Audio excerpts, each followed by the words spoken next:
कल एक उपासक, बहुत अच्छे उपासक हैं, कहीं बाहर से आते हैं, हम परिचय तो पूछते नहीं, पर उनकी दृष्टि से लग रहा था कि अंतर्मुख डूबे हुए हैं। तो उन्होंने कहा कि मुझे बहुत सूक्ष्म प्रश्न था कि मुझे कभी कभी ऐसा लगता है सबसे ज्यादा मेरे ऊपर कृपा है तो इस बात का भी अभिमान, कभी कभी मुझे लगता है कि मैं बहुत दैन्य हूं, इस बात का अभिमान, कभी कभी मुझे लगता है कि मैं निरंतर भजन में डूबा रहता हूं, इस बात का अभिमान। क्या ये अभिमान?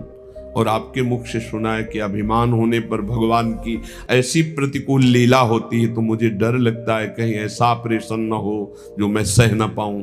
मुझे बहुत डर लगता है, हमका बना रहना चाहिए।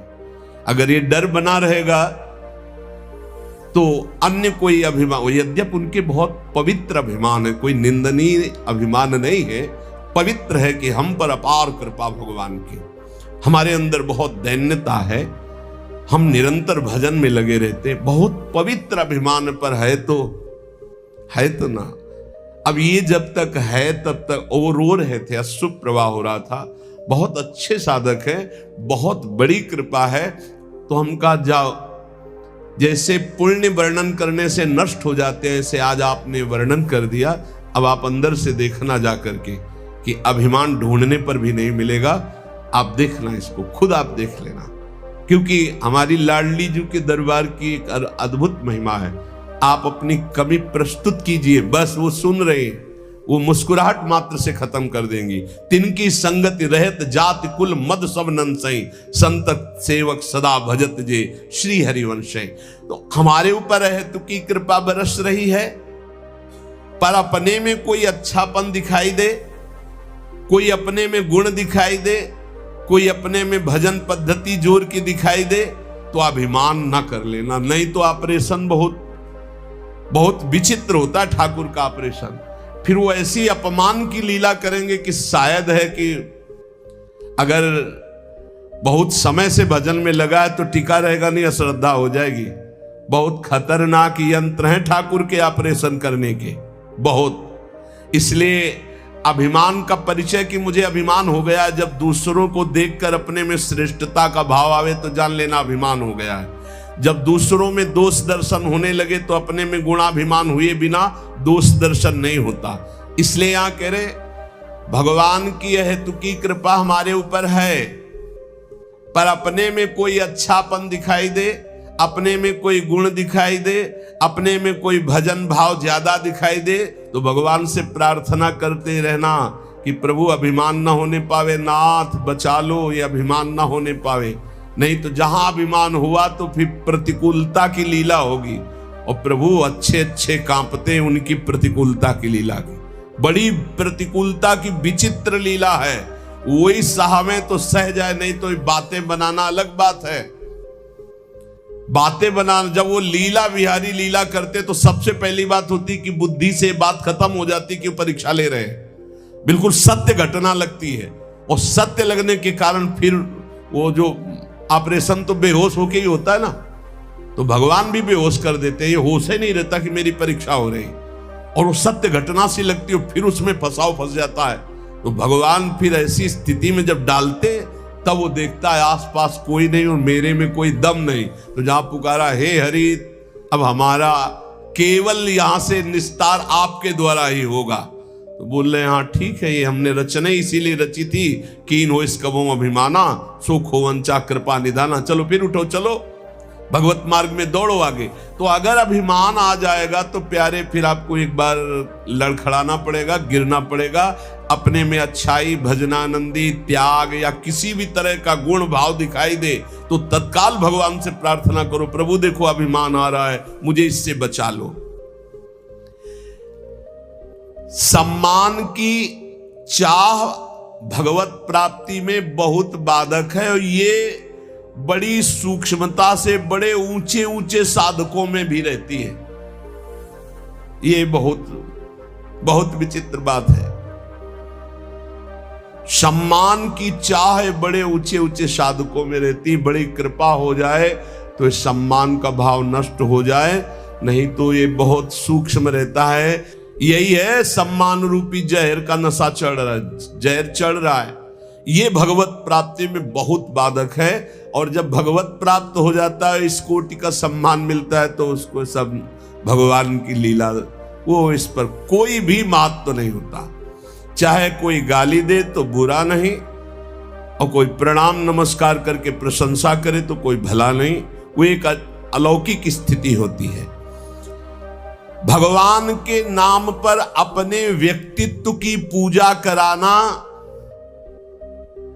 ये भगवत प्राप्ति से विमुख कर देने वाली बहुत बड़ी कमजोरी है। इसलिए इसको पहचानो अपने अंदर, चाहे गृहस्थ हो चाहे विरक्त हो। जब हम भक्ति करते हैं तो हम कुछ विशिष्ट हैं, अपने व्यक्तित्व की पूजा कराने की भावना अंदर बैठ जाती है। उसमें अहम पूजा करवाना चाहता। पूजा का मतलब आरती से ही नहीं है, मतलब सम्मान देना, आओ आओ आओ, विशेष अधिकार, विशेष सम्मान, विशेष। ये कमजोरी बहुत जोर की होती है। ये कमजोरी भगवान की प्राप्ति नहीं होने देती है। वो इस कमजोरी को अपनी कमजोरी ना मानकर बड़ी ऊंचाई मानता है। हम आपसे प्रार्थना करते हैं, यदि कहीं भी सम्मान की प्रियता हो तो इसे भगवान के बल से हटा दो, नहीं तो ये विघ्नों का जाल फैला देगी। अपने लक्ष्य से ये आपको हटा देगी, अग्रसर होने में बाधा पहुंचा देगी। कठिनाइयां आ जाएंगी आपके मार्ग में जिसे आप नहीं हटा पाएंगे। इसलिए आपसे अनुरोध है कि यदि कहीं किसी के अंदर भजनानंदी सुनने का, अपने को बड़ा भगत है ऐसा सुनने का, मान सम्मान पाने का, तो इसका त्याग कर दो, बहुत जल्दी आनंद की प्राप्ति होगी। जब मनुष्य केवल संसार के अनुकूल भोग पदार्थों की प्राप्ति में भगवान की पूजा का फल मानता है तो बड़ी भारी चूक कर बैठता है। पहला, सम्मान, अपनी पूजा करवाना, अहम की प्रतिष्ठा का निषेध। अब यहां कह रहे हैं कि जब कोई उपासक अपने जो चाहा वो हो गया, इसमें भगवान के भजन का, भगवान की पूजा का, भगवान की कृपा का फल देखता, मैं जो चाहता हूं हो जाता है, बोले भारी भूल हो रही है। ये भूल आपको भगवान से विमुख कर देगी। भगवान की कृपा सभी पर, सभी अवस्थाओं पर बरसती है, पर जो अपनी अनुकूलता का भोग करते हैं, जिनकी बुद्धि अनुकूलता में भगवान की कृपा को तौलती है, वो माया के मोह बंधन में, भोगों में फंस जाते हैं। भोगों में फंस करके फिर उनका भजन लुप्त होने लगता है, फिर भजन मार्ग गुप्त हो जाता है। भजन मार्ग कहां प्रकाशित होता है? यहां हृदय में। हृदय में भजन मार्ग प्रकाशित होता है, बाहर दौड़ना भजन मार्ग नहीं। हृदय में अंतर्मुख होकर के निरंतर अपने परमात्म चिंतन में लगे रहना। सबसे बड़ी गलती है भोगों की, मान की अनुकूलता प्राप्त होने पर भगवान की कृपा मनाना। कभी मत मनाना, नहीं तो जहां प्रतिकूलता आई तो कोसने लगोगे प्रभु को। मनुष्य का भजन, भगवान नाम जप, शास्त्रों का स्वाध्याय, ठाकुर सेवा, इसका फल है भगवान में प्रीति हो जाना। इसका फल है दुख सुख लाभ हानि मान अपमान में समान स्थिति रहना। दुख सुख लाभ हानि मान अपमान में समान स्थिति रहना, यह भजन का फल है। पर जो उपासक मनमानी पूर्ण होने पर भगवान की पूजा भजन की सफलता मानता है, तो जहां भारी प्रतिकूलता हुई ना उसकी सोच उल्टी होने लगती है। ऐसे हमें अतरे दिन सुनने को मिलता है एकांतिक में। तो ये लिखा है, जो सुनने को मिल रहा है वही लिखा है। इतने दिन जल चढ़ाया, इतने दिन पूजा की, हमारे अमुक परिवार के सदस्य को भगवान मार दिए।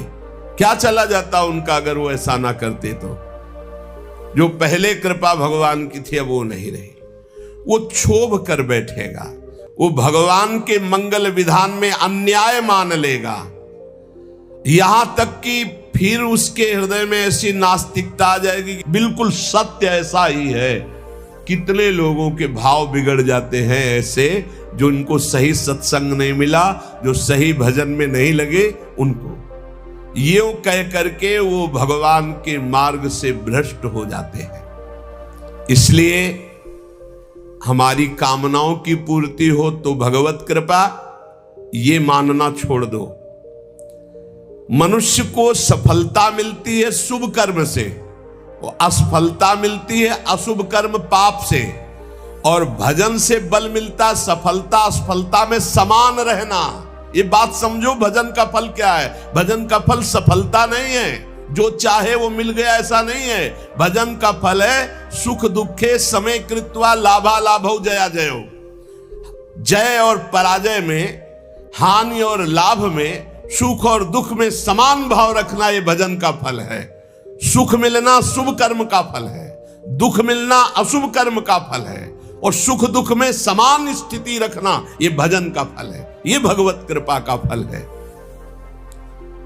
अपनी कर्म वृत्ति को अहंकार की प्रधानता देकर, मैंने ये कार्य किया, मैंने भोग लगाया, मैंने आरती की, मैंने भजन किया, मैं तीर्थ यात्रा में गया, मेरी कामना पूर्ण हो गई। अपनी बुद्धि, अपना बल, अपना भाव, अपना कला कौशल का घमंड अंदर रहता है। इसीलिए साधन करने पर, तीर्थ याटन करने पर, दान करने पर भी उसका जो फल है समता, वो नहीं आ पाती। वो ममता में ही फंसा रहता है। ये जैसे जैसे अहंकार बढ़ता जाता है, वैसे वैसे साधना में विघ्न उपस्थित होते आए। सफलता हो गई तो मैंने विजय प्राप्त की। ये जो थोड़ा साधन करने पर अपनी सफलता दिखाई दे तो रोना चाहिए। हमने जो सोचा वही हो गया। बहुत खतरा, खर्चा हो रहा है भजन तुम्हारा जो भगवत प्राप्ति के लिए। सफलता मैंने प्राप्त की, अपनी बुद्धि का बल, अपनी बुद्धि का कला कौशल, घमंड, ये परमार्थ से भ्रष्ट कर देता है। तो भगवान को प्राप्त करने के लिए उपासक को चाहिए कि भगवान कामना आवे तो एक तो कामना ना करे, अगर आवे भी तो भगवान से ही बहे। वो कामना समर्पित करते हुए ये प्रार्थना करे कि प्रभु मंगल भवन, ये कामना आई है, यदि आपके भजन में सहायक हो तो पूर्ण कर देना, और भजन में यदि बाधा करने वाली हो तो कभी पूर्ण ना करना। जब भगवान, बहुत ध्यान से सुनना, किसी पर विशेष कृपा करते हैं तब सबसे पहले उसकी सुविधाओं का नाश कर देते हैं। विशिष्ट कृपा चाहिए, विशेष कृपा। कृपा तो है ही सब पे, दया भी है। विशिष्ट कृपा चाहिए तो कह रहे जिस पर कृपा करते हैं तो सबसे पहले उसके सब व्यवस्थाओं का नाश कर देते हैं। बहुत कठिन कृपा है। यही भगवान ने युधिष्ठिर जी से कहा, जिस पर मैं कृपा करता हूं उसका सर्वनाश कर देता हूं। चाहिए सर्वनाश, जो अपने सर्वस्व को मिटा देता है। तो क्या है आपका? है क्या आपका? कुछ नहीं। मतलब आपके भ्रम का नाश का मतलब है सर्वनाश। आप समझ लीजिए, डरना नहीं। भगवान के भजन का मतलब विशिष्ट कृपा, विशिष्ट कृपा का मतलब है मतलब एकदम सर्वनाश कर दे। तो चक्रवर्ती सम्राट अम्बरीश जी थे महाभागवत, और दरिद्रता की हद थी सुदामा जी के यहां, तो सुदामापुरी खड़ी कर दी। समझो यार, भगवान जिस पर कृपा करते हैं विशेष। क्यों? क्योंकि आपको सच्ची कहता हूं, ये पढ़े लिखे समझाने से समझ में नहीं आता। जब वो परिस्थिति पैदा करते तब समझ में आता है। जब परिस्थिति थी द्रौपदी की कि कोई भी सभा में नहीं खड़ा हुआ उसकी रक्षा करने के लिए, अपने में दम नहीं रह गई, तब पुकारा, हे श्री कृष्ण द्वारिका वासिन गोविंद। चीरा अवतार भगवान का, वस्त्रावतार हो गया। गजेंद्र जब हार गया, सब छोड़कर चले गए, हजारों वर्ष लड़ता रहा, लगा कि अब तब वो पुकार हरि। ऐसे कुछ देहाभिमानी गजेंद्र ये है, मन, ये अहंकार, ये जब घेर करके, अब आप देखना, जिस पर विशिष्ट कृपा होती है उसका सब नाश कर देते हैं भगवान। कैसे? शरीर सब कुछ छोड़ करके भगवत मार्ग में चले तो शरीर तो स्वस्थ होना चाहिए। अब जो साधना थी पद्मासन 6 घंटा 8 घंटा लगाकर भगवत चिंतन करना, भिक्षावृत्ति से जीना, अब किडनी फेल। जो ही सुना किडनी फेल तो जहां थे वहां से निकाल दिए गए। 1 पैसा पास नहीं। बलराम ब्रजवासी तो सुनने आते हो तो जान रहे हैं, 1 पैसा पास नहीं। आदेश हुआ 15 दिन में खाली कर दो। कुछ परिचय हमारा नहीं। जब वो 15 दिन के, हमका 15 मिनट, हम तो भगवत आश्रित है। रोड में राधा वल्लभ जी के सामने झोला लेके बैठे, हाँ मालिक अब बताओ कहां। बस इतनी प्रार्थना कि अब काशी वापस न जाना पड़े प्रभु, क्योंकि धाम के बिना हम जी नहीं सकते। आप उस परिस्थिति को झांक भी नहीं सकते कि क्या स्थिति उस समय। अब साधन ये तो केवल भगवत कृपा से बैठे, हम कोई थोड़ी बैठने लायक है। ये जो बैठकर सत्संग हो रहा है केवल कृपा से हो रहा है, किडनी बैठने लायक नहीं। वर्तमान में इस समय जैसे आग रखी हो ऐसे जल रही, पर उसका भान केवल श्री जी के प्रताप से नहीं। फेल किडनी से ऐसे नहीं बैठा जा सकता कि इतनी देर बैठ करके प्रवचन किया जा सके, ये नहीं। ये सब अलौकिकता केवल कृपा से हो रही। सर्वनाश स्थिति, स्थान हटा दिया गया, शरीर अस्वस्थ, घोर अस्वस्थ, व्यवस्था पूरी भंग। अब लगा एक, अभी हम समझते थे हम शरणागत हो गए, बचपन से शरणागत है। शरणागति बचपन से शुरू हुई, आत्मसमर्पण, और वो होते होते होते होते तब समझ में आया कि अब आत्मसमर्पण पूर्ण हो रहा है। कैसे पूर्ण हो रहा है? अब कुछ नहीं बचा। शरीर का भरोसा गया कि साधना नहीं हो सकती, कोई कहीं कोई अपनापन नहीं। एक एक ऑपरेशन इतने आराम से हुआ कि हम तुम्हें कैसे बताएं। आराम, हर हमें कभी लौट कर जिंदगी में जन्मभूमि नहीं गए। जिस दिन से निकले आज तक कानपुर अस्पताल में गए थे, कानपुर से तो बहुत दूर ग्राम कभी नहीं गए, लेकिन एक आशा, एक छोटी सी झीनी रेखा आशा की, कभी तो है ना भगवान उसका भी कोई नहीं तेरा। तो वृंदावन वृंदावन, हमें तुरंत ले चलो वृंदावन। वृंदावन आए और उसी समय से प्रण लिया ये प्राण, ये जीवन वृंदावन को समर्पित है। बस एक टूटी सी छत के नीचे हमें हितधाम में रहने को मिला। वो पत्थर टूटे, कभी भी गिर सकते थे। ऐसे छोटी सी, सीधा लेटो तो पैर नहीं, दीवार में ऐसे थोड़ा सिकुड़ना पड़ेगा, और अगर ऐसे लेटो तो बस पैर फैला के एक बीता, बस इतनी, आगे कोई बारंडा नहीं, आगे कोई, वो तो बाद में। ऐसा कष्टपूर्ण जीवन। अब वो आर्त भाव अंदर से जो प्रकट हुआ, हे प्रभु अब तो मैं किसी काम का नहीं, वहीं से बात बन गई। साधना वैसे तो सब चल, लेकिन जो शरणागति की बात आई, जो ठसक की बात आई, जिस ठसक में आप लोगों को हम कहते हैं भगवत प्राप्ति, ये जो हम बोलते हैं ना, ये केवल बोलते ही नहीं है। हाँ, ये बोलते ही नहीं है, बहुत बढ़िया मजबूत नौका मिल गई, खेवैया बहुत चतुर है, आज तक उस खेवैया की नाव में बैठने वाला कोई डूबा नहीं। श्री हरिवंश प्रताप नाम नौका, निज खेवक, भवसागर सुख तरत निकट, हरिवंश जो सेवक। यहां बहुत समझ के, जहां जहां हमारी आसक्ति है उसका राग नष्ट होगा, पक्का पक्का नष्ट होगा। जहां हमने सोचा कि ये मेरा है, वही मेरी प्रियाजू ने ऐसा ऑपरेशन किया कि पूरा गुणा लगा दिया और दिखाई दिया कि नहीं नहीं, ये भूल मत कर, तू किसी का नहीं, तेरा कोई नहीं। भगवान जिस पर विशिष्ट कृपा करते हैं उसके सब सुविधाओं का, ऐश्वर्य का, संबंधों का नाश कर देते हैं। एक बार वो तड़पता है, रोता है, दुखी होता है। जैसे ऑपरेशन, बस ये ऑपरेशन है, सीधे समर्पित हो जाओ। नहीं, अगर वो समर्पित करवाना चाहते ना तो बड़ा ऑपरेशन होगा, मेजर ऑपरेशन, छुटपुट ऑपरेशन नहीं होता, मेजर ऑपरेशन होता है। और इस ऑपरेशन के बाद जो स्वस्थता होती है वही आप देख रहे हो।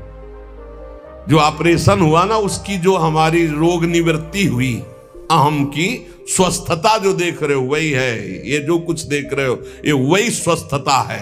उसी ने निहाल कर दिया। शरणागति कमाने में बहुत घाटे में थे, और जब हो गए उनके तो पूरी प्रॉपर्टी के अधिकारी हो गए। कुंज महल की टहल सुख, संपत्ति दंपति पाई है। ये दंपति रूपी संपत्ति, श्यामा श्याम हमारे कुंज महल की टहल सुख, दंपति संपत्ति पाई है। जैसी रूप लाल हित प्रीति सो, जो 84 गाइए। श्री प्रियालाल के गुण गायन, प्रियालाल के आश्रित, प्रियालाल के नाम जप, प्रियालाल की सेवा, अपार सुख मिल गया केवल शरणागति पुष्ट होने पर। ये कभी नहीं होता, न साधन का अहंकार का कोई गुंजाइश है नहीं। क्या साधना, मरा हुआ आदमी उससे जो करवा रहे। अब हम कह सकते हैं कि हम प्रवचन करते हैं, ये बोलने की क्षमता नहीं, प्रवचन क्या करते हैं? तो श्री जी करवा रहे, स्पष्ट हम देख रहे हैं। हाँ, वो वहां से बटन दबा रहे, बस हो रहा है, बस हो रहा है, बस ऐसा। सुनो, जिस पर विशिष्ट कृपा करता हूं उसका सर्वनाश कर देता हूं। कहीं कोई आश्रय न साधना करे गया, न व्यक्ति करे गया, न वस्तु करे गया। बड़ा विचित्र खेल होता है, बड़ा विचित्र खेल प्रभु का। एक बार वो घबराएगा, दुखी होगा, बहुत परेशान होगा, पर ऑपरेशन किए बिना छोड़ा नहीं जाएगा। हाथ पैर बांध दिए जाते हैं, फड़फड़ा लो केवल। कहां जाओगे अब, कहां जाओगे भाई? नहीं कोई, कहां जाओगे अब? करोगे क्या करोगे? कोई रास्ता ही नहीं है। एक ऐसा प्रभु फांसते हैं, भगवान से प्रार्थना करो कि फांस लें आपको, छुट्टा न रहे आप, बड़ी कृपा हो जाएगी। ऐसा फांस लेते कि उनके सिवा कोई है ही नहीं। करे तो क्या करे, कोई है ही नहीं। कोई मतलब कोई रास्ते नहीं, जाऊं तो जाऊं कहां, जाऊं तो जाऊं कहां, कोई रास्ता ही नहीं है। बड़े कृपालु है, बड़े कृपालु है। ऐसा सब माया मोह का पर्दा फांस करके ऐसे। और सुनो, भगवान उसका अपमान करवाते हैं, भगवान उसका उपहास करवाते हैं। बहुत ध्यान से सुनना है, इसलिए कह रहा हूं कि प्रश्न होते हैं कि हमारा बहुत उपहास होता है, तिलक न लगाऊं क्या, कंठी न बांधूं क्या, चलेगा? क्योंकि लोग उपहास करते हैं। घर में ऐसा कहते हैं, सेवा न रखूं क्या? तो क्या समझते हो, भगवान के मार्ग में चलने के लिए जब एक संसार का पति वर्ण करती है तो ठसक से सुहाग भर के चलती है। वो किसी के उपहास को डरती है। तुम जगत के मालिक का सुहाग भरे हुए हो, ये तिलक, ये कंठी, तुम्हें शर्म आती है इस बात के लिए कि कोई तुम्हें भगत कहकर उपहास करेगा तो तुम कंठी तिलक उतार दोगे? कैसी निष्ठा है? भगवान अपमान करवाएंगे, भगवान उपहास करवाएंगे। क्यों? ये दवा है, दवा। इसके बिना ये भवरोग ठीक नहीं होगा। ये दवा मिलेगी, पहले से बता रहे, थोड़ी कड़वी दवा है, मिलेगी। और जिसको ना मिल रही हो तो अभी अस्पताल में भर्ती नहीं हुए हो, आप अपने को स्वस्थ मानते रहो, नाड़ी पकड़े जाएंगे, हर दोष सामने आ जाएंगे, फिर दवा शुरू होगी। क्योंकि एक कह रहे थे कि आप कहते हो भक्ति में बड़ी प्रतिकूलता आती, मेरे जीवन में तो कोई प्रतिकूलता नहीं, तो अभी वो भक्ति आई कहां है? ऐसा क्यों करते हैं? क्योंकि जहां जहां हमारा राग है उसका नाश होकर भगवत प्राप्ति के लिए जो जो हमें सद्गुण चाहिए वो श्री भगवान देते हैं। इसलिए कभी शिकायत मत करो। भगवान की जब कृपा होगी तब आपको लौकिक भोगों की तरफ बढ़ने में असफलता होगी। जो तुमको प्यार करते थे वो ठुकरा देंगे, जो तुम्हारा सहयोग करते थे वो बंद कर देंगे, जो तुम्हारा नमस्कार प्रणाम वो तुम्हारा तिरस्कार अपमान कर देंगे। तब आपका हृदय आसपास से टूट करके एकमात्र भगवान की तरफ जाए। अगर चिंतामणि ने धक्का दे के न निकलवाया होता तो बिल्व मंगल जी बिल्व मंगलाचार्य न बनते, पक्का। बड़े कृपालु भगवान है, बड़े कृपालु है। उनकी कृपा जब बाद में आपको समझ में आएगी तो आपको आनंद आ जाएगा। स्थिति एक बार ऐसी जीवन में जरूर आती है जब सर्व आश्रय टूट जाते हैं, केवल केवल प्रभु का आश्रय। भगवान और धर्म, इन पर चलने वालों को कसौटी देनी होती है, वो महान दुखों से मुक्त होने के लिए। असंभव को भी संभव करने वाले तुम्हारे स्वामी तुम्हारे सामने जो अपमान और दुख भेज रहे हैं, इसका रहस्य है, इसमें छुपा हुआ रहस्य है। इसलिए कड़ुआ बोल रहा है तुम्हारे सामने। क्यों बोल रहा है? क्योंकि भगवान उससे बुलवा रहे। तो क्यों सुनवा रहे? क्योंकि तुम्हारे अंदर इस कड़वी दवा की जरूरत है। प्यारे, प्रार्थना मान लो, विरोध मत करना, गाली पलट कर मत देना, बहुत जल्दी आपका हृदय निर्मल हो जाएगा। किसी की संसार में शक्ति है कि तुम जिसके सेवक हो तुम्हें कोई गाली दे सके, तुम्हारी तरफ कोई आंख उठा सके? अगर वो आंख उठा रहा है तो मेरे स्वामी ने उसको बोला है कि जाओ इसे आंख दिखाओ, इसको गाली दो। क्यों? क्योंकि कोई है अंदर ऐसा जहरीला फोड़ा, उसका ऑपरेशन हो रहा है, दवा दे रहे हैं भगवान। विश्वास कर लीजिए, भगवान की कृपा से तुम्हारे अंदर ऐसी स्थिति उत्पन्न होगी जो क्षम होगी, जो सारी सफलताओं को लांग कर परमानंद में डूब जाओगे। इसलिए उपासक केवल भगवान को देखे। जहां कोई अपमान हो रहा है, जहां कोई परिस्थिति, जहां कोई दुख है, जहां कोई तिरस्कार, जहां कोई भगा रहा, उस समय देखे कि मेरे भगवान का विधान है, मेरे हरि का विधान है। जब तक प्रशंसा करने वालों के प्रति, आश्रय देने वालों के प्रति, अनुकूल भोग देने वालों के प्रति, बंधु बांधवों के प्रति, रिश्ते नातों के प्रति थोड़ा भी संबंध रहता है, तब तक भगवत शरणागति पूर्ण नहीं मानी जाती। पूर्ण भगवत शरणागति के लिए जगत का अपनत्व, बंधुत्व, रिश्ते नातेदारी, अपनी क्षमता, अपनी महानता, इन सबको मिट्टी में मिलाना होता है। तब भव समुद्र से पार होकर वो परमानंद में डूबता है। लेकिन हम आपको, ये सब डर लग रहा होगा आपको सुन के, तो मत डरना, क्योंकि हम प्रियाजू की शरण में हैं। समझ गए? हम पूरे चैप्टर को समझा करके और इसके बाद एक ऐसी टेबलेट देते हैं जिसमें आपको बिल्कुल दर्द नहीं होगा, क्योंकि हम प्रियाजू की शरण में हैं। भगवान जिस पर कृपा करते उन पर ऐसी करते, और हमारी प्रियाजू जिस पर कृपा करती हैं तो अवगुण करे समुद्र सम, गणत न अपनो जानी, राई के सम भजन को मानत मेरु समान। और अगर महाराज कि अब हम इसकी परीक्षा लेंगे, तो श्री जी कहते फिर हम आपकी परीक्षा लेंगे। तो महाराज कह देते नहीं, पास। तो प्रिया जी कहती आओ हमारे पास। है? हमारी तो बाजी जीत गई भाई। नागरी दासी जन्म जितायो बलिहारी बलिहारी, हमारी सब ही बात सुधारी, सुधार दी हमारी बात। श्री कुंज बिहारी ने श्री लाडली जी की शरणागति प्राप्त हो गई।